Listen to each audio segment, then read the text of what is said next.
Man vs. Machine is back, Dario. And today we are talking the NFC West projections. How you doing today, man? Doing great. Just another day of waking up and turning the machine back on and getting to work. And, we're grinding through it. I mean, the big changes to the Dynasty rankings coming. I mean, we're testing out a very, very unique feature that I don't think any other Dynasty rankings in the industry have right now. So very excited for the day when we're going to be rolling that out really soon. And yeah, just another week. How about you, Billy? Another week, man. I've been busy. We've been doing data analysis updates on the backside again. As you mentioned, updating that. We've just been getting things ready for the draft kit, which is supposed to launch here next week. And so we're getting some sponsors lined up. So there's been a lot on the backside from an operational standpoint. And of course, you and I are still plugging away at projections, making sure we're getting things updated. We updated them again yesterday, moved some players around. I know there was some internal debate at the 101 for the receiver position, and we did make some changes there. So if you haven't seen them, head on over to the site, playerprofiler.com. Take a look at the updated rankings because there has been some shuffles, move people around. We got a new 101 at the receiver. It's no longer Justin Jefferson. I just want to throw that out there, and just so make sure you go over and take a look and see who it is. I know you weren't that crazy about the change, Dario. Yeah, I will say I think it's. I mean, I remember when we had a Jamar Chase versus Tyreek Hill at the wide receiver 2 spot a couple of weeks ago on this very show. So to me, I think I'm still on the bandwagon that Justin Jefferson is in a tier of his own, but I mean, I'm not the only one doing projections anymore. So we got you win some, you lose some. We also have there was I forget the actual stat. I think Theo was the one who mentioned it to me, but we have not had a back-to-back wide receiver 1 finish number 1 in back-to-back years since whatever date it was. I think it was like 2016 or something like that. Yeah, Antonio Brown did it like 3 years in a row, I think. Yeah, but since then I don't think we have had one since that time. And so, well, I mean, Cooper Kupp did it if you think about points per game. Oh, yeah, but he didn't do it for the whole season. Not and I don't know. To me, that hokey historical stuff like that is so meaningless to me. Like, I'm not going to get all superstitious just because he was the wide receiver 1 last year that he can't do it again because it hasn't. 2016 is not even 10 years ago. Like, that's irrelevant. Irrelevant. Well, let's talk about some relevant players. Should we skip Arizona then and just dive right into like the Niners or no? Yeah, this division. I mean, yeah. Have we introduced the episode yet? We're going to be talking about the NFC West projections today, and yeah, there's some real stinkers in this division, and there's some weird, interesting offenses to unpack. But before we dive in, though, let's get a quick word from the sponsor, and then we'll hop into the NFC West. Oh, baseball season's heating up. It's all about baseball right now.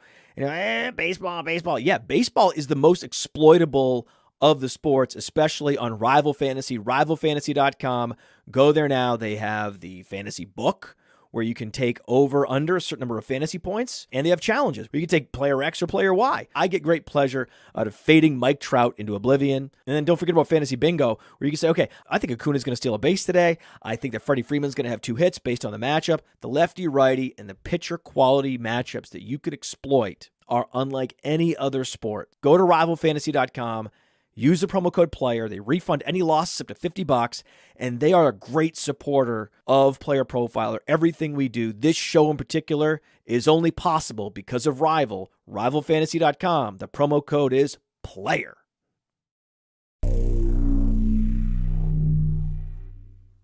All right, well, let's kick it off with Arizona. We'll just kind of move down the list alphabetically inside the NFC West. Kyler Murray comes in our projections. We are not projecting him for an entire season. If we did, he'd be much higher on the projections. That being said, inside the season-long projections, he comes in as quarterback, just points-wise, quarterback 28. However, we adjusted him manually because of his points per game. And on the website, Dario, where does it come on the website again? Let me double check. I think it's somewhere around quarterback 14 off the top of my head. Definitely, if you look at just points 15, per game, you were close. He's gonna be quarterback 8 or quarterback 9 in our just straight up points per game projections. So we expect him to play about 11 games, and that would leave him just behind Justin Fields and Deshaun Watson. Once these guys are all on a level, healthy playing field. Obviously, recovering from an ACL is no small feat. It's going to take definitely some weeks for Kyler Murray to be back to his full self, I think. So to me, this offense is being properly faded into oblivion. Like it's. I mean, I think that when you're talking about best ball specifically and the really high upside of weeks 15, 16, 17, I think that there's a little bit of intrigue, but the lack of excitement toward this team as a whole, I think is pretty well justified. Yeah, they have one of the lowest over-under win totals in Vegas at 5.5. Last year, we saw a 4-13 record. I don't think it's going to be much better than that this year with Kyler Murray shelved in the beginning of the season. DeAndre Hopkins still potentially on the move. Although he said he's still in Arizona, I don't think he's going to be in Arizona. What do you think about DeAndre Hopkins? Yeah, there was that weird, I think Brandon Marshall, he went on Brandon Marshall's podcast the other day, and they were asking him about other quarterbacks he'd like to play with. And I'm definitely getting similar vibes to what you said, where it's still, I don't fully believe that he's going to be on Arizona just yet for this season, which is potentially really good for best ball values like Rondale Moore, like Greg Dortch, like Michael Marquise Wilson. Brown, even. Marquise Brown is the easy one, obviously. But yeah, these guys, there's a lot of question marks in this offense because of that. I mean, Kyler Murray's not the only one recovering from an ACL tear, so is Zach Ertz. And Zach Ertz is obviously on the wrong side of 30. So kind of a mix of way too old and then totally unproven, and then Kyler Murray for this offense. I mean, I think that, people, as of draft night of this season, people were talking about if the Cardinals do get that number 1 pick, because they have their pick and the Texans pick now next year. If they get that number 1 pick, how do you not take Caleb Williams and just push the reset button on this whole thing like they did when they got Kyler the year after Josh Rosen? Yeah, this team's kind of a mess. And I think I've been drafting these players as if DeAndre Hopkins is gone. I've kind of assumed he's been gone. You and I adjusted the projections during draft night because we had to, because of the changes inside the receiving core. But we adjusted it as if he was still there. But in my mind, I'm still thinking that he's gone. And I've been drafting best ball teams. I've been hyper-focusing Rondale Moore. I've been actually attacking late tight end builds with Zach Ertz, just because you can get him so late in drafts. And he does have upside late in the season, right? This offense may actually start performing above their expected win total when it matters most in fantasy, right? You're into weeks 13, 14, 15, 16, 17. You get into fantasy playoffs. You have Kyler Murray back on the field. You have Rondale Moore. You have Zach Ertz on the field. You have Marquise Brown. You could see this offense start to kind of click then. It's probably too little too late from an NFL perspective, but from a fantasy perspective, to me, it makes sense to target these guys as cheap as they've been going. And so I've been mixing them in, especially Rondale Moore, because he has been going so late in drafts. And if we do see DeAndre Hopkins moved, I mean, we're potentially talking about, 100, 110 targets plus for Rondale Moore if he can stay healthy. That's of course the big if. But I do think there's value to be had at these positions. Like, for instance, we have 22% of the target share right now distributing to DeAndre Hopkins. And there's already 77 vacated targets in this offense. Hopkins had 96 targets last year on just 9 games. And so if we were to account for his 22% right now, which is 130 targets, that's going to put them over 200 vacated targets in this offense if DeAndre Hopkins is in fact moved, which just opens up so much targets for this offense.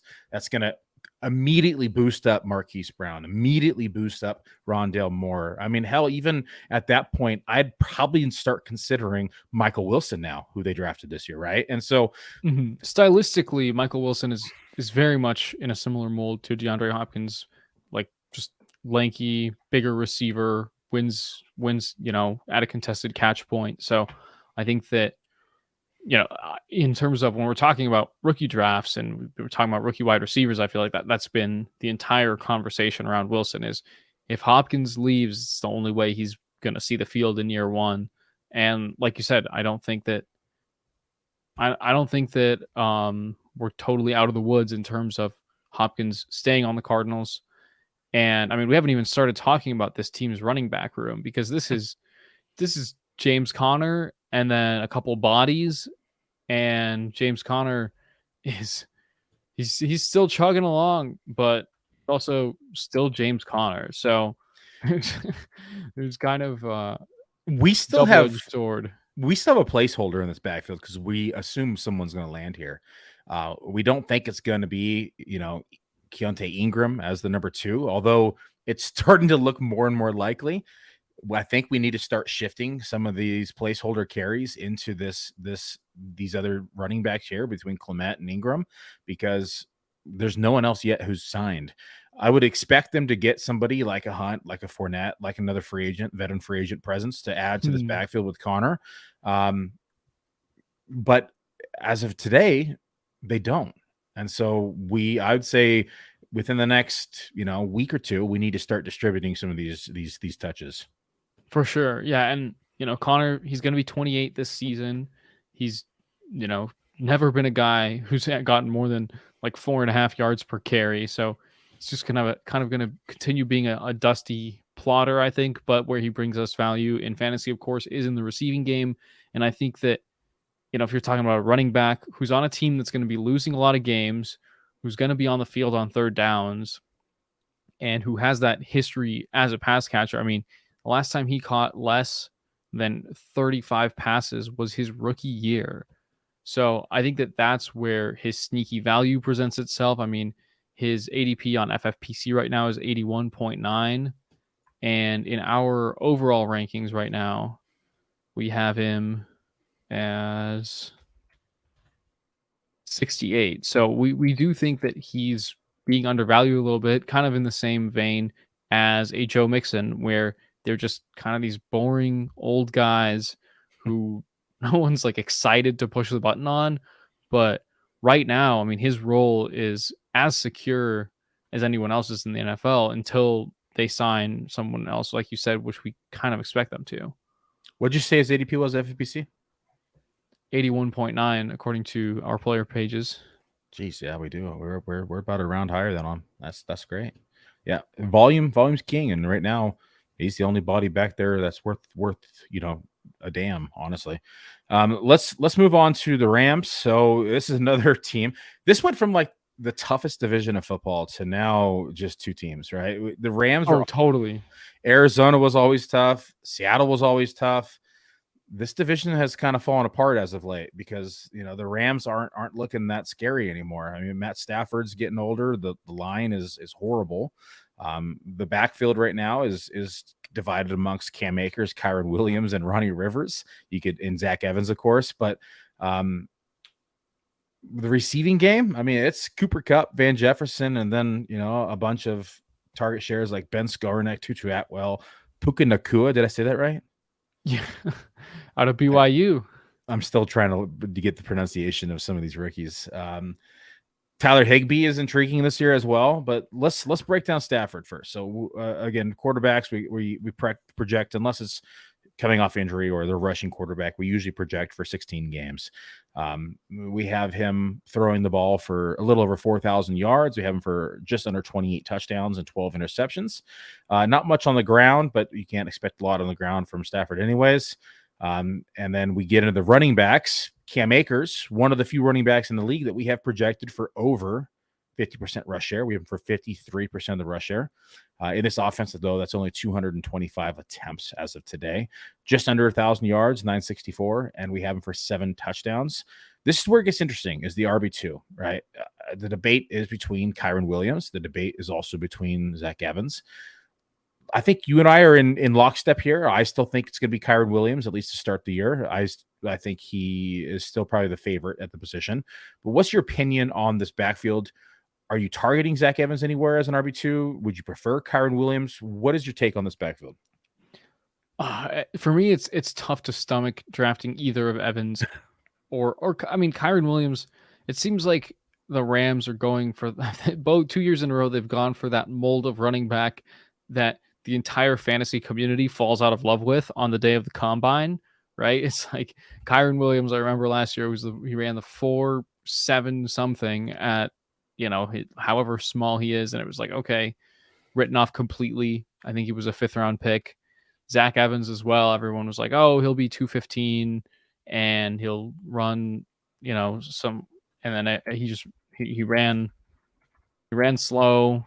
He weighed in lighter than he was supposed to. So all of a sudden he's looking like a guy who doesn't have the requisite size or speed. And then what do you know? They end up in the same backfield. So chances are one of these guys is going to get some touches. But yeah, I mean, Evans ran a 4.51 at his pro day. I think that people were optimistic that he would be more of a 215-pound guy running a low 4.4s. So very, very tough to talk myself into either of these profiles too seriously.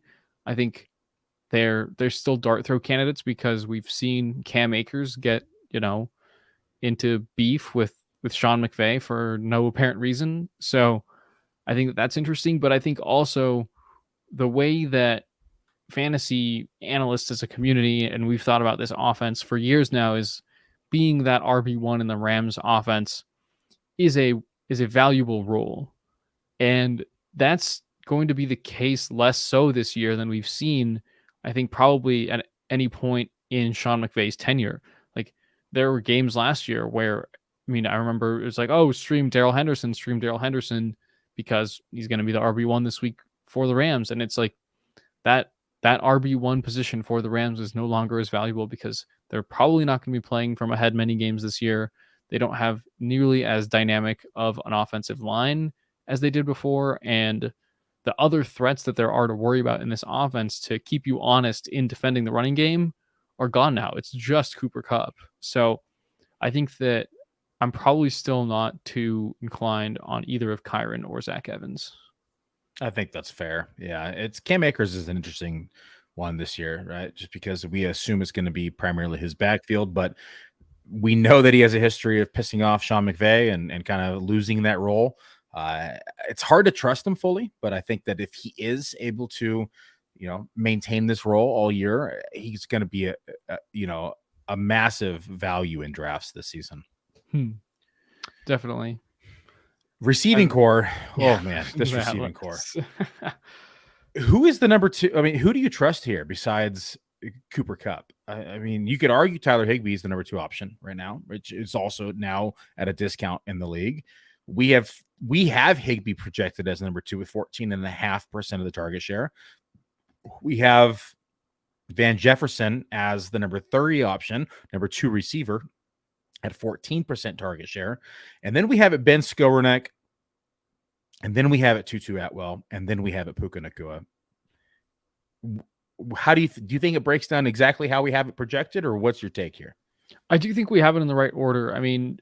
Tyler Higbee has a chance to exceed this, 80 targets. Last year he had 108. So, we're kind of projecting a little bit of a deflation for him, even though the opportunity is still going to be good.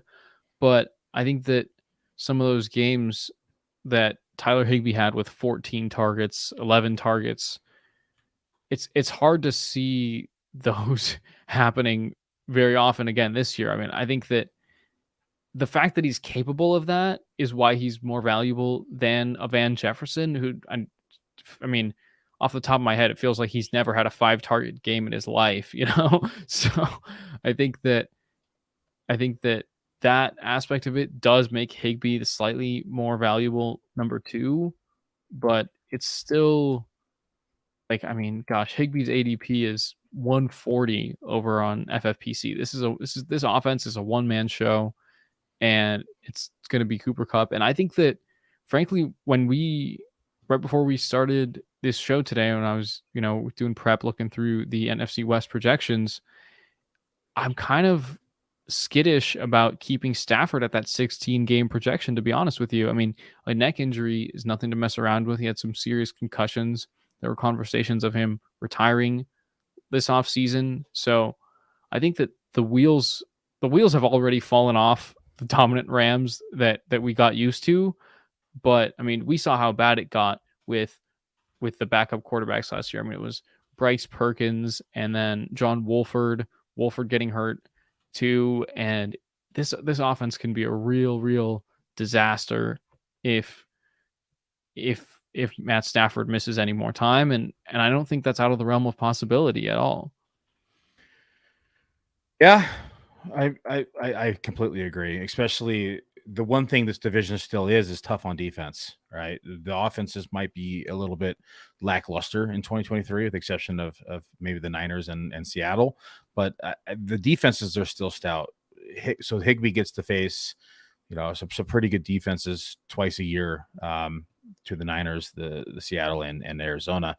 I do think Higbee, though, still has a chance to see some of those double-digit target games in this offense, just because it's going to be necessity. I mean, I don't think that we're going to see someone like, Tutu Atwell or Ben Skornek or Puka Nacua just kind of take off and command a target share. I mean, it's going to be funneled through Cooper Kupp, as we know. But when they double team him, that's going to open up the field. And I think that Tyler Higbee is going to be the next best option. This offense still has, 60 plus vacated targets up for grabs. And we saw Allen Robinson leave as well. So there's still some option in this passing game, or opportunity, I should say, for them to kind of capture. It's going to be interesting to see how it breaks down. Let's move on to Seattle. Seattle's an interesting one this year. So Geno Smith coming off again, the comeback player of the year. We have it projected for 16 games, 3,800 passing yards is change, 26 touchdowns, 15 interceptions. A little bit more on the ground than we saw above, which is 55 attempts, 250 rushing yards, and 2.5 scores on the ground. So interesting, because they go out, they re-sign Geno Smith, and they still have DK Metcalf. They still have Tyler Lockett. They go out and draft Jackson Smith and Jigba. No one's really talking about Geno Smith this year, but they are setting him up to succeed in this offense with the weapons that they have. They get Zach Charbonnet as well. Do you like Geno this year? Man, Geno is probably my favorite sneaky quarterback right now. I mean, if you look at just where quarterback 2s are in ADP, I don't think, I mean, he finished as the quarterback 5 last year in total points, quarterback 8 in points per game.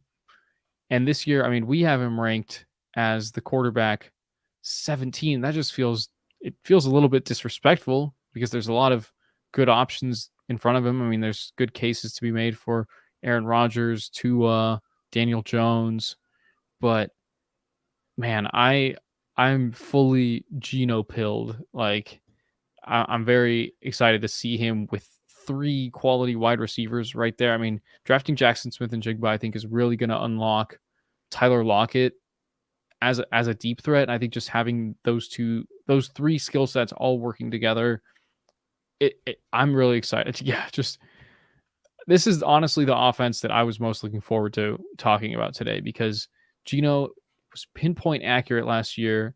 I think that drafting Charbonnet also is going to help Geno. He's a bit more of a pass catcher than Kenneth Walker is, and I think that he's going to mix in nicely. They kind of have very different skill sets as running backs, because Kenneth Walker is much more of a home run hitting running back, and Charbonnet is kind of a ground and pound. He'll get you that 3 or 4 yards, higher success rate, and he can get those receptions out of the backfield. Obviously, it sucks that they both are nuking each other's dynasty value right now, but I think in terms of just being an NFL offense, I think that it's very encouraging for Geno to have this much investment in the skill positions around him. And if we just go over to, I'm curious what his underdog ADP is right now, because whatever it is, it's probably too low. He's quarterback 16. I mean, if Geno repeated what he did last year, I don't think that would be shocking to any of us. I mean, it was a pleasant surprise last year, but an improvement in the surrounding talent, another year as a starter in the system. I mean, this time last season, it was not clear whether Drew Lock or Geno Smith would be the starter for the Seahawks. I mean, it's crazy to say that now, but there was genuine debate of people who wanted to see what Drew Lock had in him, and the Seahawks were talking about how happy they were that they traded Russ to the Broncos specifically because they got Drew Lock in return. There was some serious uncertainty, and now Geno Smith is going into the offseason as the QB1. They're investing in weapons for him. We think that Jackson Smith-Njigba is going to be a legit NFL receiver, number one in the breakout finder, obviously. And yeah, I mean, have I said enough about why people should draft Geno? Or I think we need to go through every metric he was top 5 in, which was a lot. I'm going to do it. True completion percentage, number 4. Deep ball completion percentage, number 5. Pressure completion percentage, number 5. Play action completion percentage, number 3. Clean pocket completion percentage, number 3. I think you already mentioned the accuracy. So QBR, number 6. Close enough to number 5. Production premium, number 4. Deep ball accuracy rating, number 3. Under pressure accuracy rating, number 3. Pressured catchable pass rate, number 5. Completion percentage versus man, number 3. Passer rating versus man, number 6. These ones are close enough. We're going to talk about these ones too. Accuracy rating versus man, number 7. And then we have carries, number 8. I wouldn't have known that. Would you have thought about that off the top of your head? I remember he had some sneaky rushing games last year for sure. He had 68 carries last year. And then, I mean, if you would have quizzed me right now on the spot, I would have taken the under on that. Yeah. I would have thought like 50-ish. You know, sneaky running Geno now. And then also I think that, you know, when we think of this Seahawks offense, like you think of Pete Carroll and you think of them not letting Russ cook. And so there's this perception that they're holding kind of holding back their punches. They're not super willing to go pass heavy. But Geno Smith was number 7 in air yards last year. I mean, he had 268 air yards per game, 7th in the league. And with Shane Waldron as the offensive coordinator, I think that they're in a. We need to move Geno up. Should we do it live? Yeah. Should we just move him up? I think we do. Because I mean, another thing I noticed too is, you know, we look at the balance of the rushing or the receiving versus the quarterback stats, and just based on the receiving talent that Geno has, I mean, I think he's due for some better passing stats. All right, let's play rapid fire. You're on the clock. Daniel Jones, Geno Smith. Oh man, I think it's tough because Daniel Jones is like sneaky too. All these guys, this tier of quarterbacks is make a pick. You got 30 seconds, 20 seconds, Geno. 10 seconds. Still okay. Geno. Tua or Geno? Oh man, you know I have a soft spot for Tua, but I think that maybe what we need to do is get both of these guys ahead of Kirk Cousins. Oh, okay. I could see that. Okay, on the clock. You got like 5 seconds left to pick. Tua or Geno? 4, 3, 2, 1. Probably Geno. Okay, all right. Kirk Cousins or Geno? I think that this one is Geno for sure. Probably let's stop it there. Quarterback 13 behind Rodgers. Aaron Rodgers or Geno? I have a pretty strong personal distaste for Aaron Rodgers. But I think that Geno as quarterback 13 really checks out for us here, because Kirk Cousins, I mean, that offense, I think that there's some genuine concern now. I mean, I like that they added Jordan Addison too. So you're talking about 2 quarterbacks who have a new rookie weapon.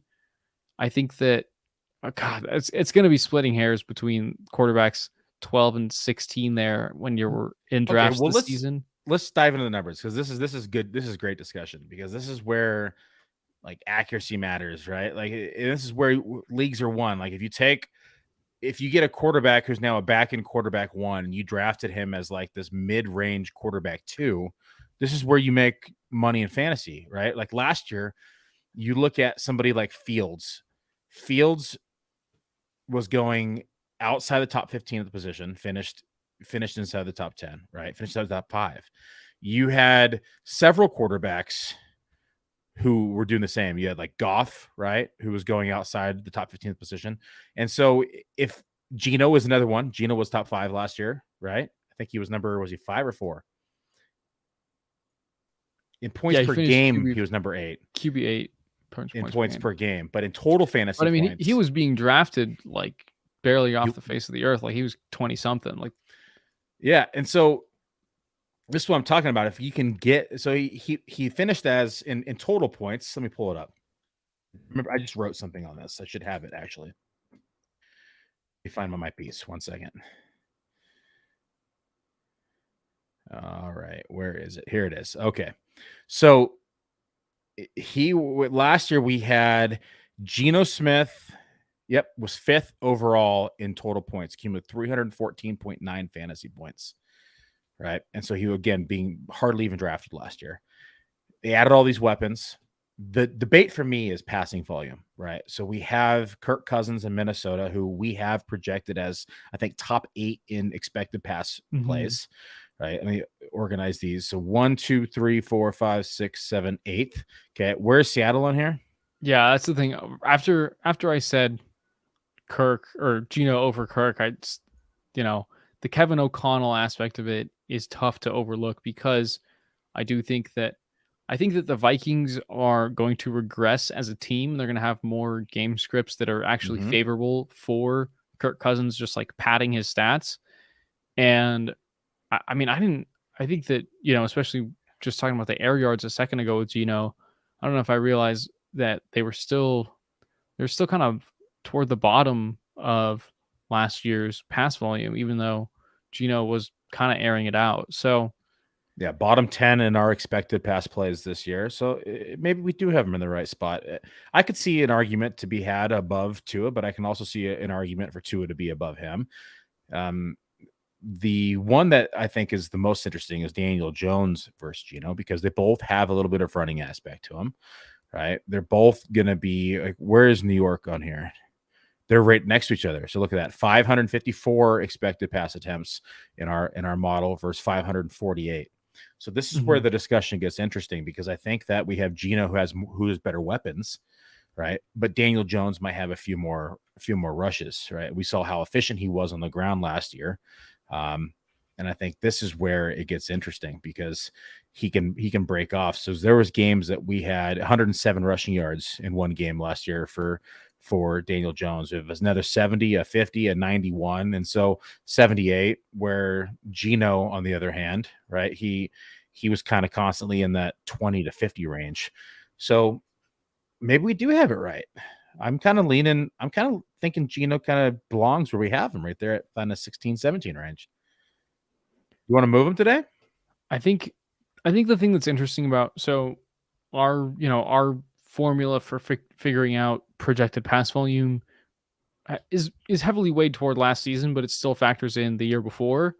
And 2 years ago, Seattle was the slowest offense in the league. They ran the fewest plays. I mean, they ran less plays in 2021 than the Falcons or the Bears ran in 2022. I mean, they were just completely abysmal. Yeah, they're pretty bad on that front. So I think that the projection for just simple play volume on the Seahawks might be still a little bit too negative based on that, but I do think that they're not gonna keep up with the Minnesotas of the world. So yeah, it's tough to say. And I think that the thing with Daniel Jones, at least for me, is it's hard to completely buy into him being the quarterback that they're paying him to be. I mean, he earned that contract. He had a good year last year, but I think it's tough to completely be bought in on his total rebirth and that he's going to continue to be as efficient as a passer. I mean, he didn't give you much value as a passer last year. A lot of it was on the ground, but I think it's just going to be tough to I think it's going to be tougher for Daniel Jones to repeat what he did last year than it is for Geno Smith to repeat what he did last year. And Geno Smith outscored Danny Dimes last year anyway. So I think that I don't mind having him ahead of Jones. Looking at the passing volume, I'm going to make an adjustment here. So he had 572 attempts last year. You bring up a good point that it does take into consideration 2 years ago. It's a nice formula that we have there. So if we did bump this up, even kind of split the difference, which is 20, what is that, 24? That's roughly a little over 1 a game. So we could just even say 560. Let's give him 12 more, right?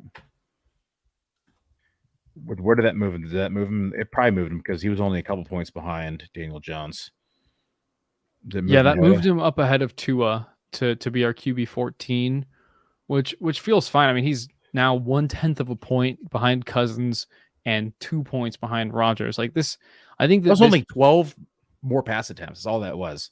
Yeah, this tier from Rodgers, Cousins, Geno, Tua, Daniel Jones, Derek Carr, and Jared Goff, QB 12 to 18. That's where a lot of money is going to be won in Superflex this year. 1 or 2 of those guys are going to massively overperform. Yep. And I mean, sitting here today, I think Geno is one of the ones that I can see that leap in touchdown rate coming from him. I think, obviously Tua, if he stays healthy, but yeah, it's just a really tight bunch right there. It is. Okay, I'm going to keep it. 12 targets or 12 attempts. We gave him 12 more attempts there and moved him up to QB 14. I'm happy with it. Look at that. Live projection updates on the show with Man vs. Machine. Let's move on. Last team in the division. Let's talk about the San Francisco 49ers, my team over here. Your San Francisco 49ers. My San Francisco 49ers. And I gotta start off by giving you credit on the Brock Purdy call, because I remember back in February you were like, it's gonna be Purdy, and I was like, is this guy crazy? Like, I said it in January actually.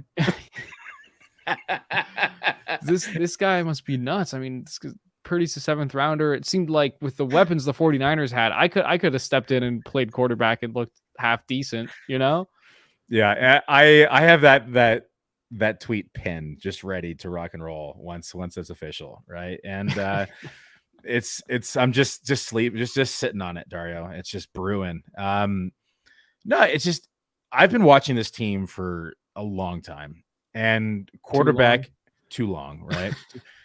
Reliving the glory days with the Steve Young and Joe Montana, but we had. Quarterback has been the one missing piece of this offense. One could argue, had they got Tom Brady when he was a free agent before he went to Tampa Bay, that we would have won 2 or 3 Super Bowls during that 3-year stretch. Because you think we made it with Jimmy Garoppolo. We had this hodgepodge of the position, and it's the defense has been there, the offense has been there. It's just been the quarterback position. And so I know people say, Brock Purdy is just a system quarterback. But guess what? That's all you need inside this offense is somebody to run this offense. You don't need somebody to go out and throw the ball 55 yards down the field, 60 yards down the field. You just need to get the ball in the playmakers' hands. You have Christian McCaffrey. You have Deebo Samuel. You have so many weapons here. I didn't even mention George Kittle, right? Or Brandon Ayuk, right? You could even talk about the best fullback in football with Kyle Juszczyk if you wanted to, right? You don't have to though. There are so many weapons that if you just get them in the playmakers' hands, they are going to get yards after contact. And so that's why I think Brock Purdy excelled in this offense. He was getting the ball out quick. He was getting it to his playmakers and letting them do damage after the fact. And that's all we needed. I did not like what I saw from Trey Lance. His mechanics look sloppy. He tried to tuck and run too often, try to take it on as himself. Don't get me wrong. He is a far superior athlete than Brock Purdy. He is much more athletic. He has a way bigger arm than Brock Purdy. But Brock Purdy just looked the part in this offense. He was comfortable. He made through his progressions. Right? We saw him get to his second, third looks on multiple plays. And so that to me was like, it's hard to teach people to have that type of poise in the pocket as a rookie running the West Coast offense with Shanahan. Like, it just doesn't happen like that often.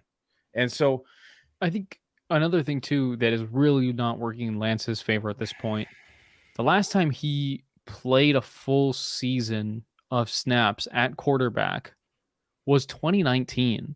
I mean, people forget that he only played one game his junior year of college before coming out. He had a complete redshirt year, his rookie year in the NFL. And last year, he plays 2 games before he breaks his ankle. So now you're talking about a quarterback who everyone knew he was a raw prospect. And now he's going to have, not played full time in 3 seasons. It just seems like there's a lot of things not working in his favor. And especially, I mean, at the time that you were saying this already about Purdy, and I was still pretty skeptical. It's like it was the 3rd overall pick they spent on Lance. Still, the idea of them unlocking this higher ceiling upside of this offense with him was still very realistic to me. But now the way that they've been talking about him all off season, it really just seems more likely to me that they would trade Lance than they would declare him the starter ahead of Purdy, which I couldn't have believed myself saying that 6 months ago, but here we are. So there's just, I know people are just so skeptical with Purdy. The numbers just don't lie. And I know we have a pretty limited window, but it's enough to get a sample size out of. Oh, God. I wrote an article a while back on Purdy about why he is the undeniable starter in this offense. He finished number 8 in completion percentage against all qualified targets here, with 69.8% completion percentage. It placed him among some of the most accurate, which was, we talked about how accurate Geno Smith was last year. We've always talked about Joe Burrow, right? So this placed him 69.8. This placed him, Geno Smith was 69.8. Joe Burrow was 68.5. Justin Herbert was 68.2. Matt Stafford was 68%. And then you also had Jimmy Garoppolo, Daniel Jones, and Patrick Mahomes all right there as well. Furthermore, Purdy ranked number 2 in yards per attempt with an impressive 8.3 yards per attempt, Dario. So again, this actually demonstrated this fact you would think would demonstrate him getting the ball down the field, but it just talks about his playmakers. The yards after the catch per reception that he was getting from his weapons, it's night and day. Like, he's not playing the same sport as all the other quarterbacks in the NFL. I would take it that far, because the scheme that Shanahan runs and the weapons that he has at his disposal between, like you said, I mean, you remember those 2 touchdown games for Kittle? It seemed like every other week last year. I remember they finally were using him properly. That play is seared into my brain, where they faked a screen to the left and faked a screen to the right, and then it was just Kittle walking down the middle of the field for the touchdown. And I was just like, he's just playing with, like, he's a man among boys right now with these. So Purdy ranked number 2 in yards per attempt. He was behind Tua. So again, speaking to the weapons, right? Getting the yards after the play.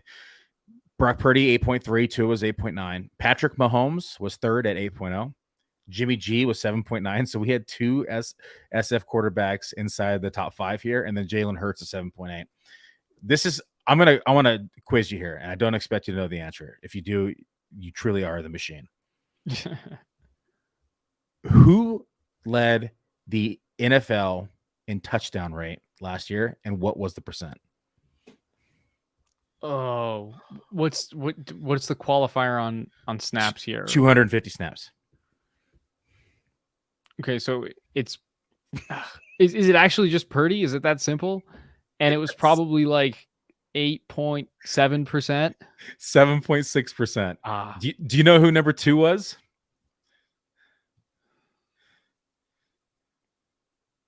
Is it Mahomes? It is. Do you know the percentage? It's got to be like 7.1. 6.3. He was 1.3% higher than Patrick Mahomes. But touchdown rate is the most obvious predictor of regression. Like, come on, this is not helping your argument. Still, I'm saying Purdy was the man. That's all I'm saying. You got people the ball, they did the damage. That's what I'm talking about in this offense. And I understand touchdown is, you don't want to chase touchdowns. It's impossible. It's like you said, it's the most easy to project from a regression standpoint. nonetheless, even if he were to move down, let me make sure you're not jacking up his touchdown. Oh my God, you're projecting him for 7% touchdown rate this season. Come on, man. Because I have him on limited games. Yes. You can put him at 6%. You can put him at 6%. The overall, he was 2% higher than Joe Burrow. Nearly. That's crazy. It's fluky. That's touchdown rate is like, man, you're not going to talk me into a quarterback being good because of his touchdown rate. Like, all right. Then let's move on to another stat. Talk about under pressure and in the red zone. Okay, crunch mode, Dario. This is where when you said let's move on, I thought you meant to different players. You just mean other stats about Purdy. We're moving on to other stats about Purdy. Yes, I'm gonna take my 15 minutes of Purdy here. We got an hour-long podcast, so let's talk about impressive under pressure in the red zone. Okay, his performance under pressure was very notable, Dario. Very notable. He finished number 2 in pressure completion percentage at 55.8%. It was only behind Justin Herbert, who was 57.1%. And additionally, Dario, Dario's just so done. He led the league. Wake me up when we're done with the Brock Purdy stats, will you? He led the league in red zone completion percentage. Everybody, number 1, Dario, number 1. Man, I was really looking forward to that nap today. All right, one more and I'm done. One more. He was number 7 in true passer rating. This is a stat you can take to the house. You want to discount touchdown rate? That's fine. True passer rating, number 7 in the league, 94.81%. True passer rating. Yeah, I mean that's pretty good. And that you said that was number 1 in the league? No, number 7. Yeah, but it's like, again, this is the I do find it really amusing how you use data analysis to play around with your snap qualifiers so you can actually compare Brock Purdy to everyone else, because he basically didn't qualify for any rate stats last season. That's why I specifically said 250 snaps, you know. I went there I'm writing this entire article. I had to see what the qualifier was going to be. Are you in Washington right now? Because that's a lot of cherry picking. You almost made me spit my water out. Oh, you know what, though? Had he played the entire season, Dario? Oh, God.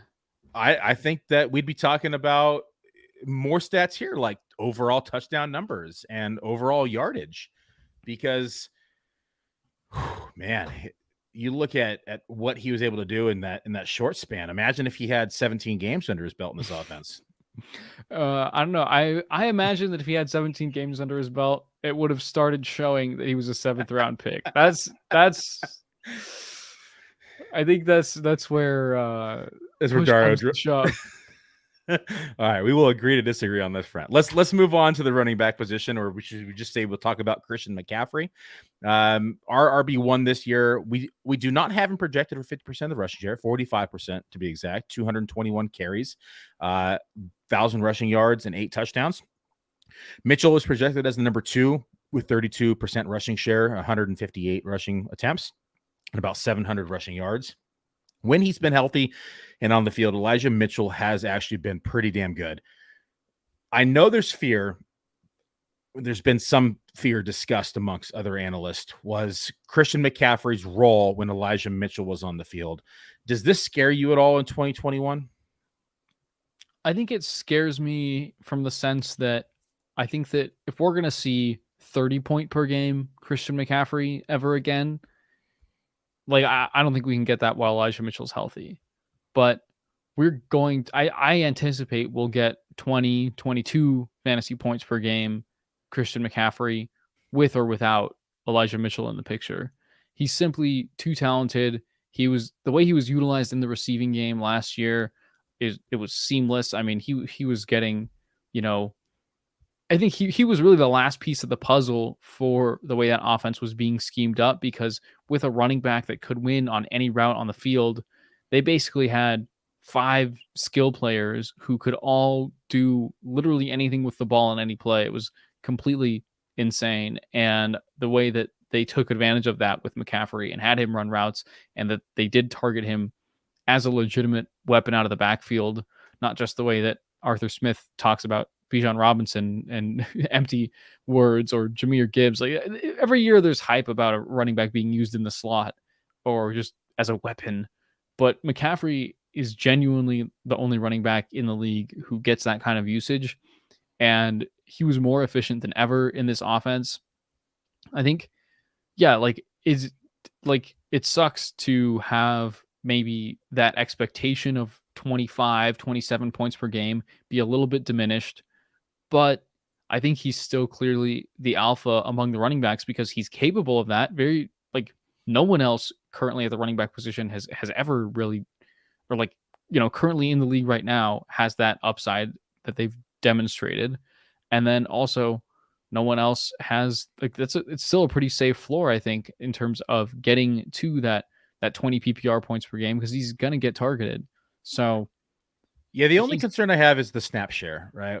We look at, and there was very seldom times where they were on the field together last year because, of course, the trade and the injuries with that, happened to Elijah Mitchell. But we can look at weeks 10, 11, and 12 in particular, which was when we had here. So we have Christian McCaffrey here at 63.8% of snap share, 69% of snap share, and then we have 64% of snap share during those 3 weeks. Those 3 weeks were when Elijah Mitchell was on the field. And then we don't see Elijah Mitchell again until week 18. And then during that stretch here, we go 80%, 83% snaps for for Christian McCaffrey, 67.8, 95, 74, 82, right? So all significantly higher than his like 60, mid 60 range, because Elijah Mitchell's on the field to spell him. Red zone touches go down slightly as well. None of them had a touch in Arizona, but we saw Christian McCaffrey see like 4, 5, 6 during those other weeks. He saw 2 when we had Elijah Mitchell on the field during week 12, because Elijah Mitchell also saw 2. So I can see a scenario where Elijah Mitchell does eat into maybe some of his upside. I still think, though, the passing game and his total route rate, like he's just so involved inside the passing game. 93% route rate, 87% snap rate, 100% route rate, right? And so this is where it's propping up his fantasy stats. As we saw him last year, he dominated. He had 85 receptions, 741 receiving yards, and 13 total touchdowns. And so I think that Elijah Mitchell probably eats into more of his early down work, but I don't necessarily think that's a bad thing for Christian McCaffrey. I think it's going to keep him healthy. It's going to keep him fresh. They're not going to have to run him between the tackles as much. He's able to get into open space, and he doesn't have to carry the ball 300 times. He can carry the ball 220, 230, 240 times. So I've heard some of the news, analysts being concerned about it. I'm not concerned about it. I do think it's worth discussing, though, because it's an interesting point. Mm-hmm. Yeah, I think that, this is why at Player Profiler, we had Christian McCaffrey as the RB1 last season ahead of Jonathan Taylor. It is that next high gear of upside that 99% of running backs don't possess. I mean, you talked about those games where you're concerned about snap share in the 60s, but he had 6 targets in each of those 3 games, 6, 7, and 6. So that is just ridiculously good usage for a running back. And I was going to make that same point that you just mentioned if you hadn't gotten around to it, which is that, Christian McCaffrey is going to be 20, 28, 27 years old this year. And if keeping a little bit of tread off his tires and playing 65, 70, 75% of snaps is the new normal for him, but he's still getting those 5, 6 targets per game, the red zone looks, he still has that talent and that efficiency and those route running skills to be an elite fantasy weapon without necessarily being a pure 100% of the touches bell cow running back like we saw in 2019 when he just absolutely set the world on fire. Let's move to the passing game before we wrap things up. Let's talk about Brandon Ayuk. Let's talk about Deebo Samuel. Let's talk about George Kittle. These are the 3 that we need to touch base on inside the passing game outside of Christian McCaffrey. As of today, we have it Brandon Ayuk leading in overall targets between these three. Deebo Samuel, of course, has his electric ability on the ground as well. And we also have George Kittle, who has just been a beast after the catch. How do we think this offense is going to be? How is it going to look, right? Because it could have very different looks this season. One, if Trey Lance is the quarterback, and two, if Brock Purdy is the quarterback. I think we could both agree that from a passing standpoint, the pass catchers probably get a boost if it is Purdy. Mm-hmm. I think they get a slight downgrade if it is Lance, because he is going to have a tendency to run the ball and hasn't been as effective throwing the ball. But what's your take between those two quarterbacks? How would you rate these guys? Because currently, right now, we have George Kittle as our tight end 4. He comes in 59th overall in our top 300. Okay. We have Brandon Ayuk as our wide receiver 37, who comes in 75th overall. And then we have Deebo, who comes in as our wide receiver 18 and 37th overall, again, because of the rushing ability. How far do these guys move if it's going to be Trey Lance all year? I think that there's definitely going to be some air coming out of this offense if it's Trey Lance all year. I mean, it's so hard to give this offense a fair look in that scenario because, I mean, you look at the Trey Lance games and it was the literal like monsoon in Chicago in week 1 last year, and then he gets hurt in week 2. So I think that maybe we'd be making a mistake to just completely assume that they're going to go super, super run heavy and, be like 10, 12 pass attempts per game, like we have seen in the limited sample with Trey Lance.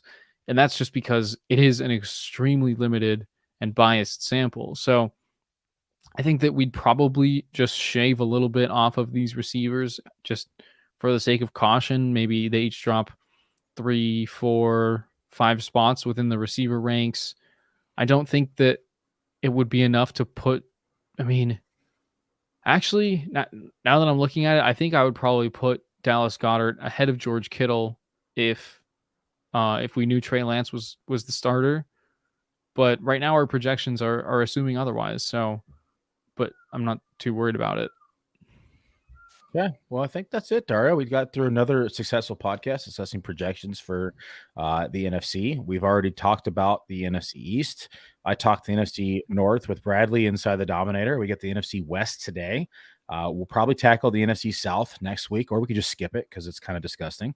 It's very disgusting. We'll discuss that behind the scenes. I'm sure that people want to hear it though. So if you don't want to hear it, let us know in the chat and we will skip it and come back to it at a later point. But as of today, it is on the calendar for next week. Anything else you got planned this week, Dario, that you want to shout out? No, the Injury Finder app launched yesterday, so that's huge. Right. If you guys haven't already downloaded the Injury Finder app, you can go in there, look at our 2023 injury forecasts. We've got the injury history for every fantasy relevant player. We've got an injury risk projection for every fantasy relevant player. So that's a % chance that they'll miss 2 or more games.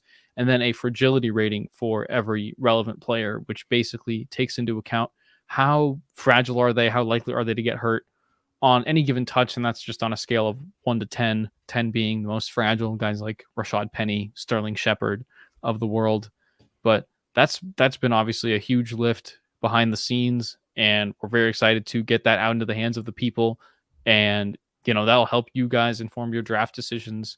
And I think that, we did extensive research this offseason of how the Injury Finder predictions did last year, because last year was the first time we did it. And they low-key kicked ass. So if you're not downloading the Injury Finder and your league mates are, then I think you're going to be at a bit of a disadvantage. All right, give us one player that shocked you that you saw them on there. Put you on the spot. Man, I think that it's just crazy. Like, Rashad Penny is in a world of his own when it comes to fragility rating. Like, it's like broke the scale. We know it. It's obvious, but like, it's really remarkable when you actually just like open up the app and look at his injury history, and you have the little body diagram. And it's like any injury you can think of, it seems like Rashad Penny has had it. But I think another one that comes to mind, this is a little bit more of a sneaky nugget for you guys, is that Terry McLaurin hasn't been on the injury report since week 5 of 2021.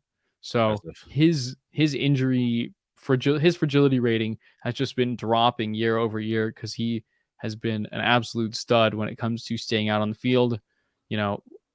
Thankfully this year Carson Wentz is not in the picture, so hopefully we'll get a rebound season from Terry McLaurin because he's an absolute stud.